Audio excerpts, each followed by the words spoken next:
បងប្អូនធ្លាប់ធ្វើមាន់ដុតស្រាបៀរនេះញ៉ាំនៅបើសិនជានៅទេគួរតែសាកធ្វើបានម្ដងហើយមិនចាំបាច់បារម្ភថាដុតចេញមកធំក្លិនបៀរពិបាកញ៉ាំអីទេទោះជាអ្នកដែលគាត់អត់ចេះញ៉ាំបៀរក៏អាចញ៉ាំបានដែរមាន់មួយក្បាលនេះទិញមកពីផ្សារគឺបានលាងទឹករួចរាល់ហើយមាន់នេះគឺខ្ញុំប្រឡាក់ជាមួយនឹងទឹកប្រេងខ្យងហើយនឹងម្សៅស៊ុបបន្តិចដើម្បីឲ្យសាច់មាន់របស់យើងមានជាតិកុំឲ្យសាបឈឹងហើយគ្រឿងហ្នឹងក៏ដាក់ច្រើនដែរបន្ទាប់ពីដាក់គ្រឿងរួចហើយក៏ខ្ញុំចាប់ផ្ដើមប្រឡាក់មាន់ជាមួយនឹងគ្រឿងហ្នឹងឲ្យបានចូលសព្វទាំងផ្នែកពោះនិងខាងក្រៅ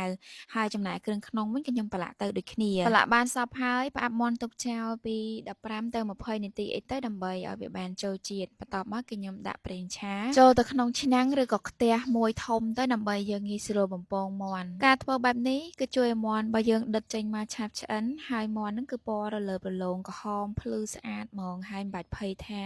បើយើងយកបំពងមុនចេះទៅធ្វើឲ្យមាន់របស់យើងខ្សោះអស់ជាតិអីទេដុតចេញមកគឺនៅតែមានជាតិឈ្ងុយឆ្ងាញ់អញ្ចឹងកាលពីវីដេអូដុតមាន់មុនហ្នឹងមានបងប្អូនគាត់ខមមិនមកអ្នកដែលថាពេលបំពងអញ្ចឹងទៅមាន់របស់យើងខ្សោះលែងឆ្ងាញ់អស់ជាតិហើយតាមពិតទៅមិនមែនទេបងប្អូនបំពងបែបនេះគឺមាន់របស់យើងដុតចេញមកស្អាតហើយអត់បាត់បង់រសជាតិទៅណាទេខ្ញុំដុតមាន់រដងគឺខ្ញុំធ្វើតែបែបហ្នឹងហើយការបំពងនេះក៏មិនមែនឆ្អិនដល់ក្នុងដែរគឺបំពងដើម្បីឲ្យសាច់មាន់ខាងក្រៅហ្នឹងពណ៌ក្រហមហើយរលើបរលោងស្អាតហើយមាន់ហ្នឹងបំពងចេញមកក៏មិនមែនបំពងតតែឆ្អិនដែរនិយាយទៅបំពងមើលតែមកក្រៅក្រហមហើយគឺយើងលើកចេញមកអត់តន់ឆ្អិនដល់ក្នុងទេបន្លែដែលអាចដុតមាន់បានគឺមានច្រើនតែខ្ញុំជ្រើសរើសយកតែពីរមុខទេមួយគឺដើមចេកហើយមួយទៀតគឺផ្លែចេកដែលយើងជ្រើសរើសយកផ្លែណាដែលមានសាច់ពណ៌លឿងបែបនេះនៅពេលដែលយើងដុតចេញមកគឺសាច់ចេកហ្នឹងល្មូតឆ្ងាញ់ហ្មងហើយផ្លែចេកហ្នឹងគឺខ្ញុំពុះមួយតែជាពីរទេបើយើងពុះស្ដាងពេកហើយឆាប់ខ្លោចអញ្ចឹងរបៀបដុតគឺមិនមានអីពិបាកទេដាក់គ្រឿងកូរសក្តិស្លឹកក្រូចរំដេងហើយនឹងខ្ទឹមសនៅពីក្រោមបន្ទាប់មកគឺយើងដាក់បន្លែដុតមាន់យើងចូលទៅហើយដាក់មាន់យើងពីលើ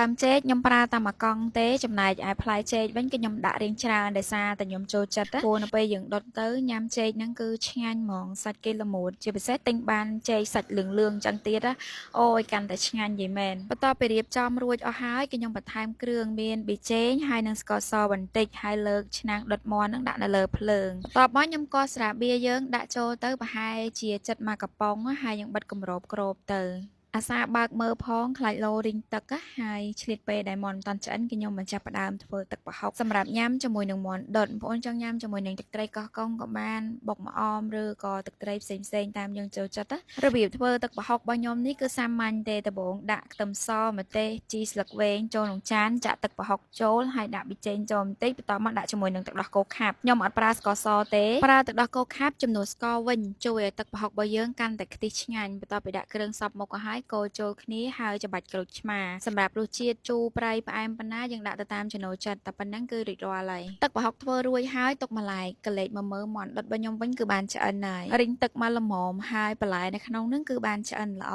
អញ្ចឹងចាប់ផ្ដើមស្រង់មាន់យើងដាក់នឹងចង្អេរហើយបន្លែដែលដាក់ទៅហ្នឹងមិនមែនដុតហើយទុកចោលទេណាគឺថាញ៉ាំបានដូចគ្នាបន្លែខ្ញុំដុតចេញមកហ្នឹងគឺឆ្អិនមកល្មមអត់មានខ្លោចអត់មានឆៅអីទេអញ្ចឹងស្រង់មកដាក់នៅក្នុងចានហើយមាន់របស់យើងក៏បានឆ្អិនល្អដែរឆ្អិនដល់ក្នុងហ្មងអត់មានឆ្អិនតែក្រៅឆៅក្នុងអីទេហើយសាច់មាន់ឡើងផុយហ្មងហើយផ្លូវមកជ្រលក់ជាមួយនឹងទឹកប្រហុកនេះមកអូយនិយាយពីថាជាតិអត់ដឹងថាបងប្អូនធ្លាប់ញ៉ាំមាន់ដុតជាមួយនឹងទឹកប្រហុកបែបនេះអត់ទេតែបើសិនជាមិនធ្លាប់សាបងប្អូនគួរតែធ្វើញ៉ាំបានម្ដងព្រោះញ៉ាំទៅប្លែកមាត់ហើយញ៉ាំអត់តលាន់ទេហើយចំណែកឯបន្លែដែលដាក់ដុតហ្នឹងទៅ